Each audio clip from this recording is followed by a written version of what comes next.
Non mais les gars, sincèrement, moi je suis très très content de jouer ici à Abidjan. Encore ce matin, je discutais avec Clément et je lui ai dit que moi je pense que les plus belles femmes de l'Afrique de l'Ouest se trouvent ici à Abidjan. Et il y en a parmi nous ici ce soir dans la salle, tu vois. C'est des filles qui sont naturellement belles et qui n'ont pas forcément besoin de mèches, de perruques ou de mascarade. Elles ont la beauté dans le sang. Demoiselles, vous êtes d'accord avec moi ou pas? Ouais. Voilà, super. On va faire un petit truc pour prouver à tout le monde que ce que je dis est vrai. Ok? Moi je vais compter à 3. Et à 3, vous allez toutes enlever vos perruques et les balancer sur la scène, ok? Bon, les hommes, vous allez m'aider à compter, on va les encourager. Tout le monde, on y va. 1, 2, 3.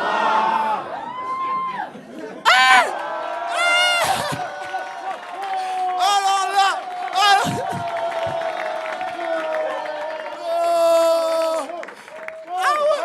non, moi, je suis...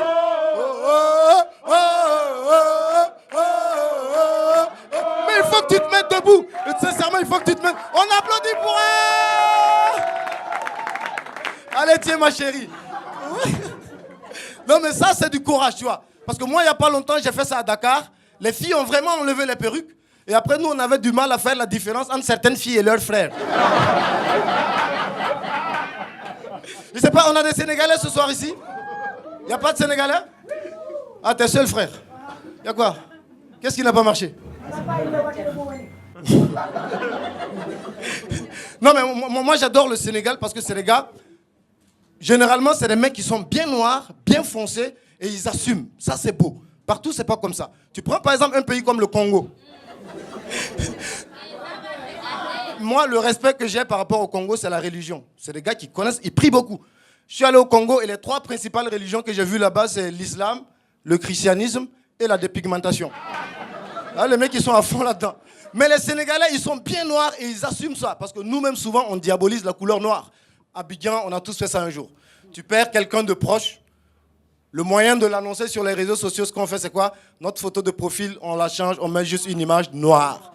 Et tout de suite, les gens, ils viennent en bas, ils commandent « RIP, mes condoléances ». Mais au Sénégal, quelqu'un balance une image noire, s'il te plaît. Avant de commenter RIP, agrandis la photo, il faut le chercher. Il est forcément dessus. Moi, au Sénégal, tu vois, j'ai un pote qui a balancé comme ça une photo noire. Donc, je suis allé, j'ai mis mes condoléances. Qui est mort? Il dit, bâtard, c'est ton père qui est mort. Je mets la photo de ma femme et de mon fils, tu dis qui est mort. Alors, je sais qu'à la fin de la soirée, vous allez faire des photos entre vous. Alors, tous ceux qui sont aussi noirs que moi, si vous faites des photos avec les blancs, il ne faut pas avoir honte. Attrape ton blanc, tu l'amènes dans un coin où il y a beaucoup de lumière et tu fais la photo. Sinon, si tu restes dans l'obscurité, après toi, dans la photo, tu disparais. Tu n'existes plus. Moi, je l'ai fait dans une famille de blancs. Tu vois, j'étais le seul black. Et à la fin de la photo, il y a la grande-mère de la famille qui récupère l'appareil. Oh là là, les amis, je pense que nous avons fait une bêtise. On a oublié Moussa. Ah ben, il est où? Appelez-le qu'on refasse la photo. Moi-même, j'ai dit non, grand-mamie, regarde bien, je suis dans la photo. Non, t'es pas sur la photo, je regarde, t'es pas là-dedans. J'ai dit oui, bon, ok, regarde bien, les yeux et les dents, ça c'est moi. Le reste là, c'est vous, débrouillez-vous. Non, mais sincèrement, les blancs, on va pas s'en sortir.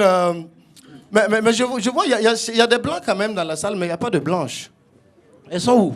Dans la cuisine. Dans la cuisine? Non, mais moi, sincèrement, je vais vous dire, mes frères, méfiez-vous des blanches. Moi, il y a 5 ans, j'ai rencontré une blanche. Tout de suite, la même soirée, il y a des choses qui se sont passées. Les choses sont allées tellement vite. Un coup de foudre incommensurable. Mais rapidement, il m'a dit, bon, Moussa, écoute, je te préviens. J'ai 2 gosses. Une fille et un garçon. Et moi aussi, je lui ai tout de suite dit, bah écoute, Julie, je te préviens. Ça ne me dérange pas. Et là, elle me dit, bah ok, bah ça tombe bien, alors je t'invite à la maison demain, comme ça tu vas pouvoir sympathiser avec mes enfants et tout. J'ai dit, ok. J'avais 30 € dans ma poche. Je suis allé direct dans un super où j'ai payé des cadeaux pour les enfants. Ça m'a coûté 29 €. Il me restait 1 € dans la poche. J'ai même volé dans le train là pour pouvoir arriver chez elle. J'arrive, on discute, tout se passe bien, tu vois, c'est le début, c'est le love serré, comme ça.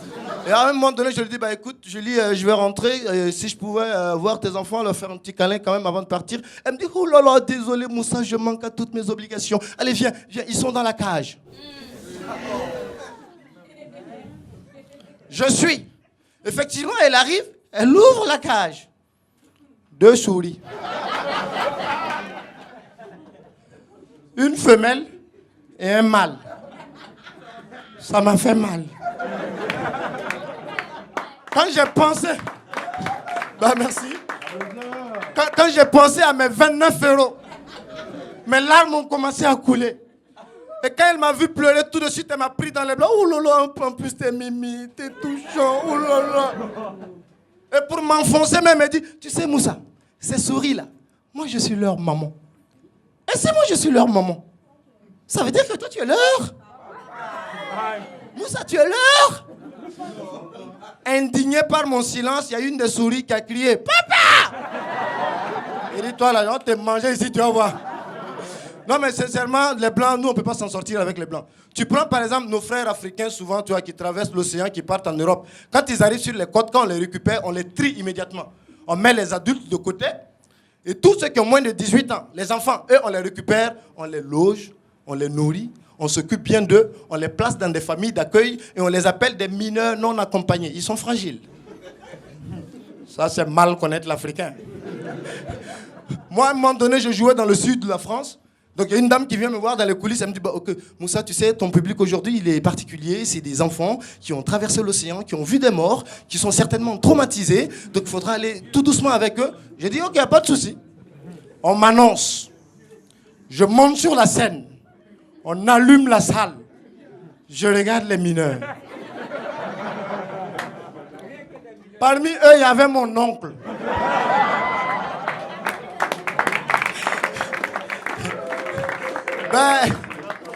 À Abidjan, ça me fait vraiment plaisir d'être avec vous, de jouer avec vous ici ce soir. Mais il y a un petit truc qui me décourage un peu, je suis un peu fâché. Et j'ai tenu le dire sur scène, comme ça, peut-être demain, ça va changer. Quand on est arrivé, Clément, il a logé tous les artistes à Cocody. Et moi, il m'a logé à Yopougon. Et là où il m'a logé, en face de ma maison, il y a un pasteur qui est venu ouvrir son église. On ne peut pas dormir. Tous les matins à 6 h, tu entends que quelqu'un me dise Amen dans la salle. Amen. On fait ça. Moi, je suis le pasteur, vous êtes les clients. Pardon, les fidèles. Quand quelqu'un me dise Amen dans la salle. Bien-aimé mon frère, bien-aimé ma soeur, l'Éternel est arrivé à Yopougon hier soir et il m'a parlé. Amen. Et c'est pour ça que vous avez ces 4 paniers alignés devant vous ce soir. Alignez-vous devant les paniers et mettez quelque chose pour encourager le Saint-Esprit dans ses œuvres. Alléluia. Mais évitez les monnaies, car l'Éternel n'est pas un boutiquier. Alléluia. Je vais vous dire, dans ces paniers se trouvent ici les portes du paradis. Mais avant de mettre, souvenez-vous que le paradis, c'est comme un hôtel. Il y a des chambres de 10 000, il y a des chambres de 5 000. À chacun de décider où il veut dormir là-bas. Alléluia. Alléluia. Yopougon, les gens se sont alignés. Ils ont mis l'argent dans le panier. Tous les paniers étaient pleins. Le pasteur a récupéré l'argent. Il est allé en banque pour faire un versement. La dame au guichet, elle a compté. Ça faisait 2 889 000 francs. Le pasteur a failli s'évanouir. La dame lui dit, non monsieur, attendez d'abord. En effet, sur vos 2 889 000 francs là, il y a un seul billet de 2 000 francs qui est bon. Sinon, le reste là, c'est des faux billets. Le lendemain, le pasteur est revenu à l'église tout remonté. Il dit, bien-aimé mon frère, bien-aimé ma soeur, l'Éternel n'aime pas les mougoupins. Je vous remercie.